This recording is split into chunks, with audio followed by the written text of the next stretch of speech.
culture is absolutely fundamental, Shirley, in relation to board dynamics, in relation to a company. And the real unfortunate thing is that one bad egg can create absolute havoc in relation to boards and companies.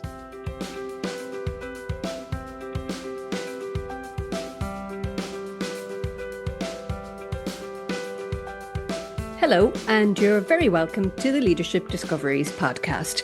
And today I'm joined by Sylvia Cronin, a highly experienced chairperson and independent non-executive director with an exceptional leadership career spanning financial services, insurance, governance and regulation.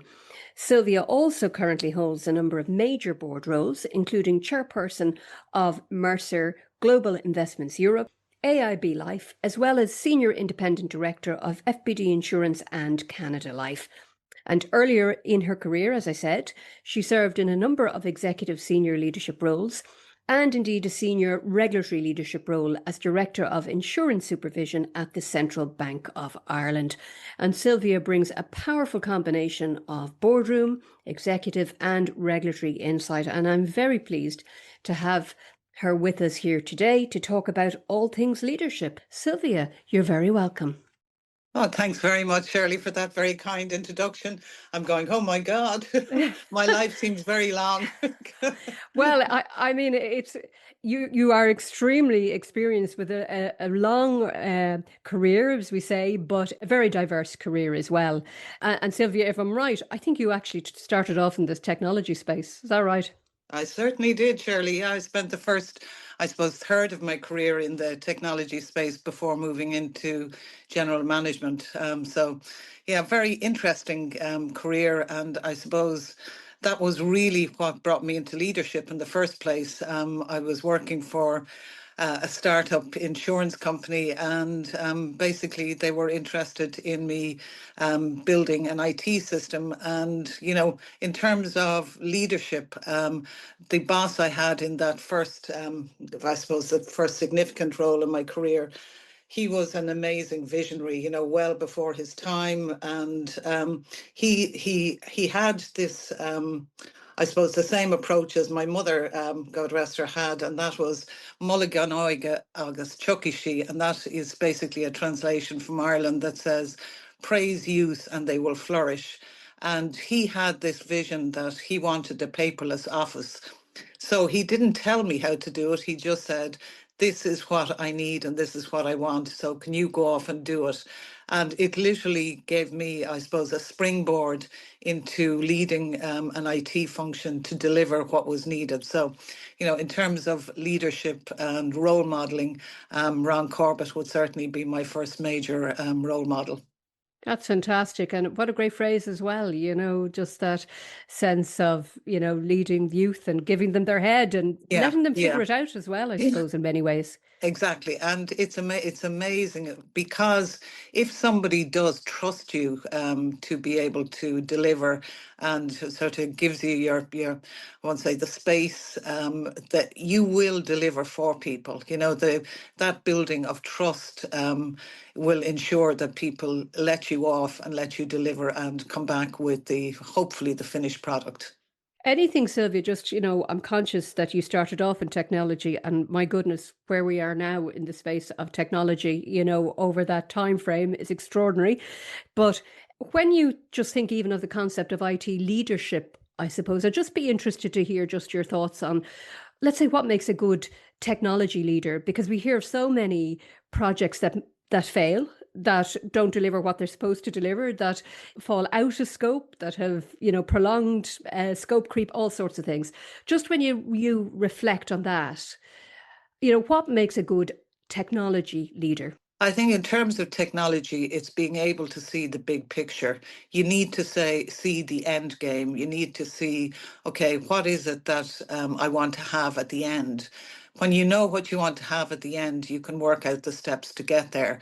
If you're not clear about what the end game is, then that's very hard from a technology perspective.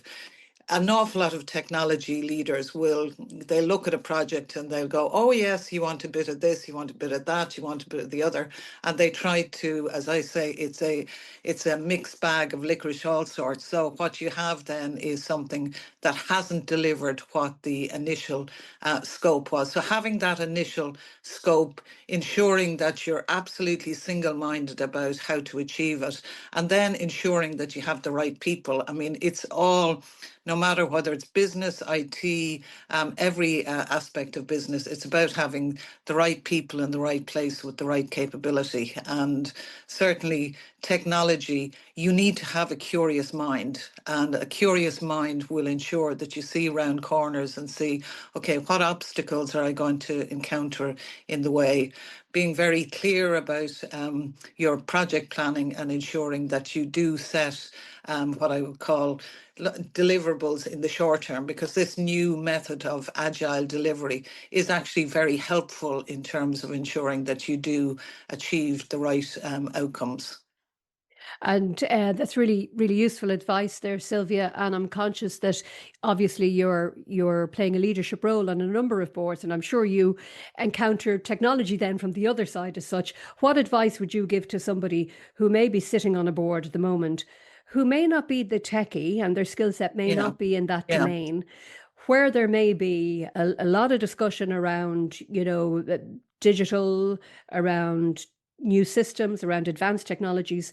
What advice would you give to someone who's sitting on that board and trying to figure out what do I need to know without being the domain expert, if you know what I mean? What do I need to ask? Yeah, I think that there are many people sitting on boards that would, and they actually wrongly feel inadequate about their IT knowledge. Looking at, literally, there are webinars, there's digital or diligent webinars, there's all the advisors have webinars in relation to, at the moment, I mean, the key areas, AI is the big one. Now, AI is an industry in itself, but at the end of the day, it's all about data and it's all about what you can do with data. So for people sitting on boards, I would say, listen to webinars, ask the people. People, the IT teams in companies are very interested in talking to board members to educate them in relation to what they're planning or what their project plans or what their initiatives are. So certainly I would say, talk to the experts, go to webinars, read, there's literally, and go to ChatGPT and ask questions. It's certainly the AI assistants now are well versed and well capable of answering any questions you might have in relation to plans. So, there's nobody is, I won't say afraid to answer questions. Nobody is afraid to provide advice or guidance. So my thing would be just ask. I'm really taking from that, Sylvia, the whole piece around curiosity, isn't it? Just be curious. Yeah, be curious. Correct, and it's a skill in relation to so many aspects of my board work. Actually, that I would say demonstrate in terms of board contribution and contribution from board members. The board members that are curious in life tend to be very curious in their board work and tend to ask the right questions, tend to challenge the right areas, and in their support as well, they're curious in relation to asking the executive. And just to that point, Sylvia, I'm conscious that there will be people who are listening to us now who are seeking board positions or who have just transitioned perhaps into boards. And what advice would you be giving people in terms of creating understanding about how the board role differs from the executive leadership role as such? Because Yeah. sometimes people can think it's just it's a sort of an extension of that when, it does require a different lens, doesn't it? Oh, no, it's you know what? It's actually, that's the hardest thing, and you often find you've really successful global CEOs that come on, that go on boards, and suddenly their ability to switch is extremely hard, because when you're in an executive role, your job is to execute. You have to implement the strategy. You have to ensure that you're creating value in relation to a board position. What you're doing, it's like and it is that term, the nose in, hands out. When you're an executive, you're all hands in. when you're a board member, your nose has to be in, but you absolutely need to keep your hands out. The other side is it's like being in a helicopter. You need to scan the landscape, and as a board member, the executive is right down in there. They need to lift themselves up at a strategic level, but from a board perspective, you're looking at the total landscape, and you're seeing, okay, where are the areas of development? Where do we need to prioritize? Where do we need to assist the executive in terms of delivering the strategy for the company? So it's very much a support and challenge role. Also, you need to ensure the right people are in place, and you need to focus as a board on succession planning, because that is probably the area that a lot of executive teams, they're focused on existing capability, but they don't focus on the upcoming capability in the pipeline. Very important, Sylvia. And one thing I did just want to talk to you a little bit is around culture as well, in terms of the board involvement in shaping or creating culture. Because I think when you started some of your board positions, it was very much around that place when there was a big question mark over culture with some of the financial institutions and what that looked Correct. like and what needed to change. So, can you just maybe give some insights into, as a leader at board Mm. level, what would you be expecting in terms of involvement in culture? Okay, in terms of culture is absolutely fundamental, Shirley, in relation to board dynamics, in relation to a company. And the real unfortunate thing is that one bad egg can create absolute havoc in relation to boards and companies. In relation to the culture, for me, it's really important that the skill set, the diversity on the board, that people within a board understand what they're contributing to the board. They understand what skill set they have, what areas they need to focus on. If you have a diverse board and I think the chair is so important in terms of the chair. The kind of the days of the dominant chair have gone, thankfully, and the dominant CEO have gone.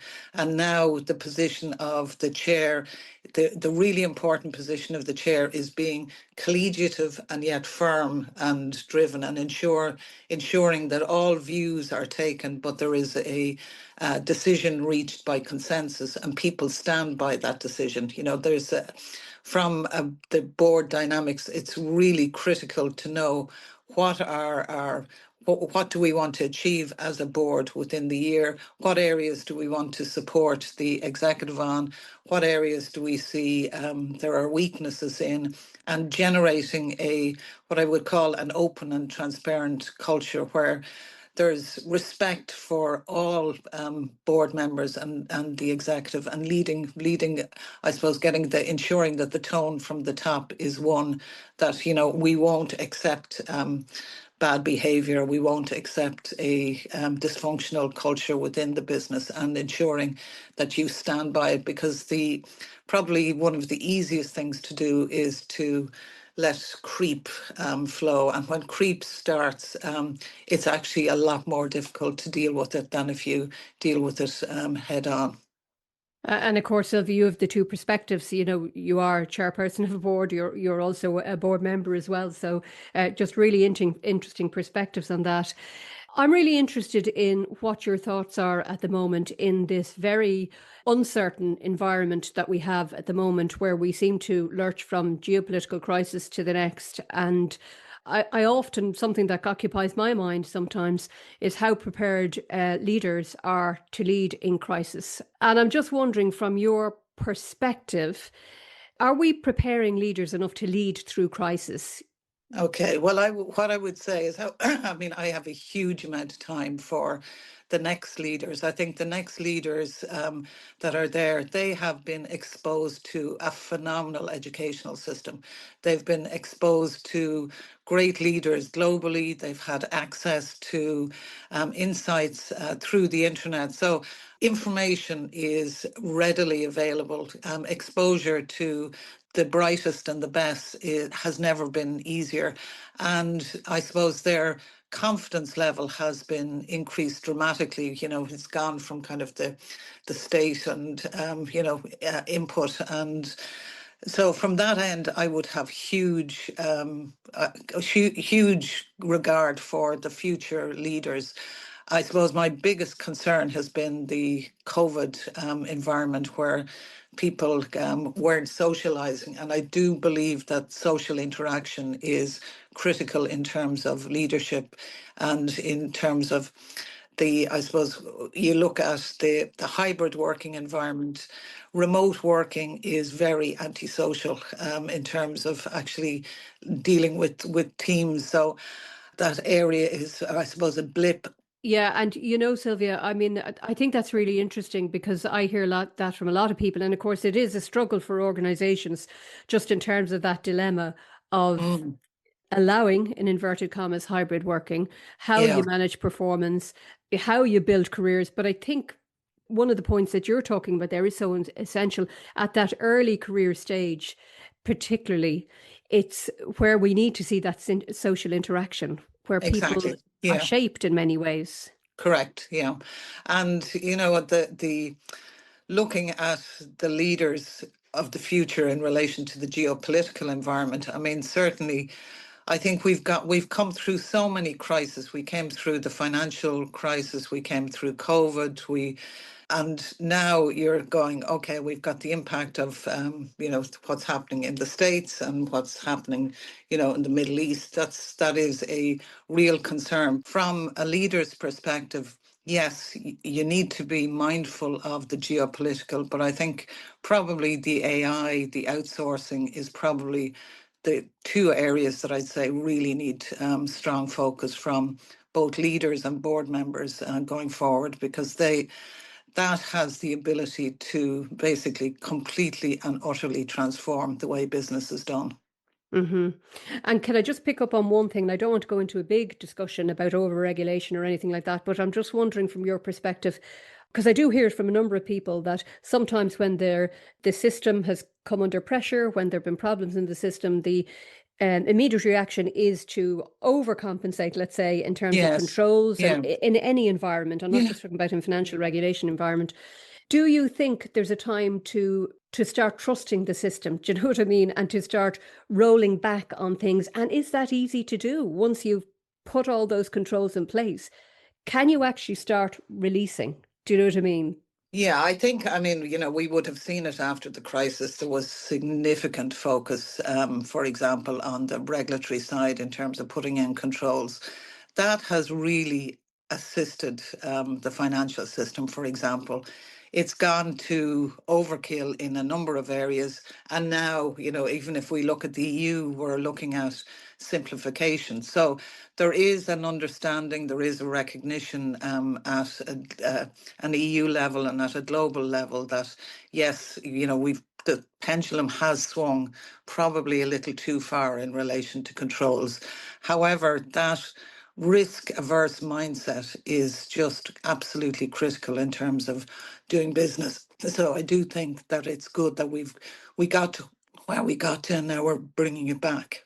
And Sylvia, just on that point, when you talk about the EU, I think probably the Draghi report is probably one of the documents that's definitely worth reading if people Yeah, haven't looked at it, because it really does open up the opportunities, I suppose, correct. that exist, across Europe in terms of doing. And in fairness, we're probably seeing some of those things being actioned upon at the moment. Yes, yeah, Can I just talk to you about AI, Sylvia? I know we've touched on it before.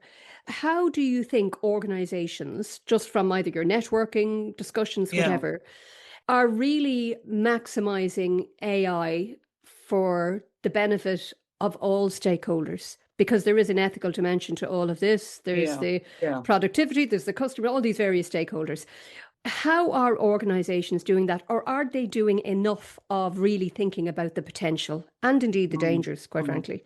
Yeah, I mean, it's just such a vast area, Shirley, and different organizations are thinking about it differently. You have global organizations who are thinking about AI in every sphere. Initially they'd been thinking, okay, will we outsource to developing countries to reduce costs? Will we, what type of efficiencies can we put in place? Now they're looking to transform and replace quite sophisticated functions in relation to technology capability. They're looking at customer service functions, they're looking at finance functions, and they're saying, okay, well, what can be done using AI? So the more global a company, the more they're being, I suppose, their mind is being opened to thinking beyond the customer service side to every area of business, and even down to boards, looking at the board. How do you prepare board packs? How do you interpret board packs? What decisions should be made? So AI is coming into absolutely every sphere. Then you've got other companies who are saying, do you know what? People don't want to deal with robots. They don't want to deal with, I suppose, automated responses. What they want is they want the human in the loop. So different companies are taking different approaches. Some are saying, you know what, I want AI to replace everything in my business so that I'm generating value for my shareholders. Other companies are saying, do you know what? Actually, the customer is king and the customer wants to deal with the human. So I'm going to provide the human in the loop. You've others that are in between. And then you've got I suppose, what I would call the extreme then that are saying, okay, actually now I'm not just interested in AI as a means of adopting and improving efficiency in my business. What I want AI to do is create a fundamental new business model. And that is something that companies are also looking at, and where can synergies between, whether it's the telecommunications industry with the car industry, and looking across industries to see where can AI be used in different areas to the benefit of the company. And Sylvia, I'm sometimes concerned that because of the glamour, if you like, around the technology solutions that are available to us, either at an individual level or at a corporate level, there's a danger that people almost forget about the purpose and the strategy of the organization Mm, and mm. how the tools, IT tools, Yes. technology tools, digital tools can actually help deliver that Yeah. strategy.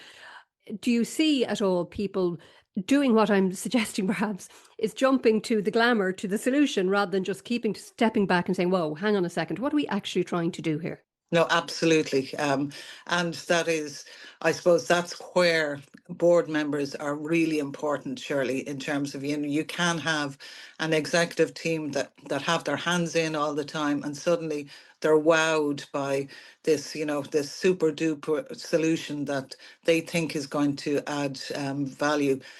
So it's up to the board members to question and challenge and support the executive to stand back, take the helicopter view, and see, okay, who at the end of the day is our customer, and what is our customer interested in? Are they interested in, a bog standard, lift the phone, talk to somebody, get a solution, get human advice, or are they interested in an automated solution? What you tend to see is the younger cohorts much more interested in an AI solution than a more mature cohort of people. So you need to be mindful of life stages, you need to be mindful of different solutions, and also people's maturity, because a lot of people, the idea of AI just completely turns them off. They think about fraud, they think about cyber, they think about, that they're going to lose everything. So you've got to be very, very careful, Shirley, in relation to proposed solutions. Yeah, and that's a phrase I hear quite a lot, actually, the with care piece when we're Yes. looking at actually introducing solutions. Something you said there leads me on to a question when you were talking about the different diversity of thought, let's say, in relation to technology between the different generations. And it would be remiss of me not to talk to you about diversity, but I'm more curious, I think, around diversity in its broadest sense, not just in relation to gender based, for instance, Yeah. because to me, that creates more important diversity, which is diversity of thought. So I'm Yeah. just wondering from your perspective, where is your sense of where we're at the moment in a European context, perhaps, or in an Irish context, whichever, around diversity at board level in that broader context as well I'm talking about? Yeah, I think we've come a huge way, Shirley, in relation to gender. Now, just in relation to other areas, I think diversity of thought is something that I'm particularly focused on. And that is the diversity of thought tends to be skill based. So, if you've somebody who's an engineer or somebody who is an architect versus somebody whose skill set is accounting or actuarial or marketing, or so that diversity of skill set, that leads to diversity of thought, because you think a different way if you're an engineer to if you're an accountant. You think a different way if you're a HR professional than if you're a marketeer. So that for me is really important in terms of having that, because it generates different critical thinking, it's different judgment is generated. Also, in terms of ethnicity, there certainly is, with different ethnic groups, a different approach. And I think even if we look at Ireland at the moment and we look at the changing demographics in Ireland, we need to represent the population that we have, and that representation needs to flow through into boards, which that isn't happening as yet. What's happening, which is very encouraging, is that there's an international aspect being included in boards, which means that the demographic from an international perspective is being represented in the boards, because we either don't have or we haven't as yet created that space for Irish based non-executives to flourish. Yeah, that's some really important points there, Sylvia. And, clearly we are some way in terms of that, the diversity on boards around race. Yeah. And I think we're still some way away from diversity in boards in terms of skill sets, because my own sense, and interested in your thoughts, is there is still a bias towards the traditional professions on Yeah. boards. And you don't see an awful lot of either adverts Correct. Yeah. for different skill sets. So what's happening there, do you think? What's the reluctance? I think what the issue, Shirley, really is the size. We're small. We're a small country. Our boards are small.